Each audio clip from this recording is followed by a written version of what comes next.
Hai hampa. Tak tahu tak kenapa hampa tak perform langsung. Walaupun design tu dah lawa gila. And copywriting tu pun padu nak mampus. Mungkin sebab satu benda ni. Audience hampa tak spesifik. Kalau hampa tembak semua orang, jangan kejut. Kalau tak ada siapa pun yang betul-betul respon. Iklan power ni bukan pasal reach dia berjuta-juta. Tapi reach pada orang yang tepat. Apa maksud specific audience? Specific audience ni maksudnya hampa tahu siapa yang hampa nak target secara detail. Bukan sekadar umur dan lokasi je. Tapi satu, minat dia apa? Kedua, masalah dia apa? Ketiga, dia kerja apa? Keempat, income dia macam mana? Dan yang kelima, gaya hidup dia macam mana?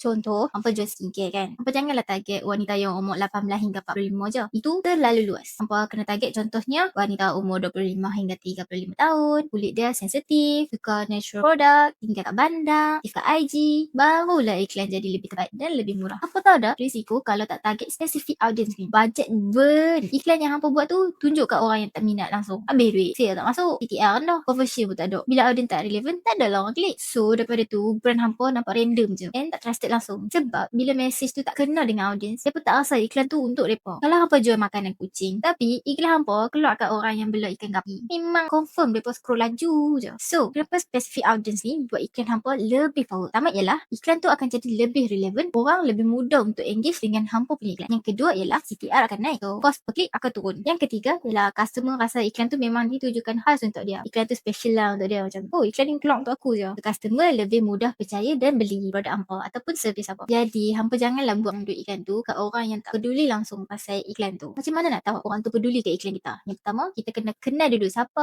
audience. Yang kedua, faham masalah dia. Dan yang ketiga ialah, tulis iklan macam hampa bercakap terus dengan dia. So, hampa pernah tak buat iklan tanpa spesifik targeting? Kalau pernah, apa yang jadi? Hampa boleh share dan komen pengalaman hampa di ruang komen. Bye!